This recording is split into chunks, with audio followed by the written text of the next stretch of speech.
ইসলামী ছাত্র আন্দোলন বাংলাদেশ ভোলা জেলা দক্ষিণ শাখার সম্মেলনে 2025 অনুষ্ঠিত হয়।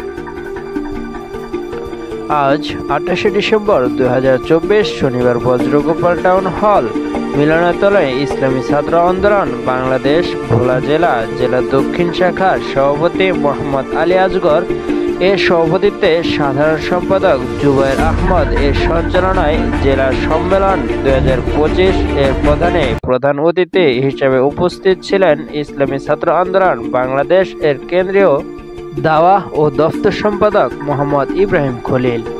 বিশেষ অতিথি হিসেবে উপস্থিত ছিলেন ইসলামী ছাত্র আন্দোলন বাংলাদেশের কেন্দ্রীয় শুরা সদস্য মোহাম্মদ আবু জাফর। সম্মেলনে 2025 সেশনের জন্য নতুন কমিটি ঘোষণা করা হয়। সভাপতি মোহাম্মদ আলী আসগর, সহসভাপতি জুবায়ের আহমেদ, সাধারণ সম্পাদক আরিফুল ইসলাম, সাদিকুল ইসলাম, উন্মুক্ত বাংলা।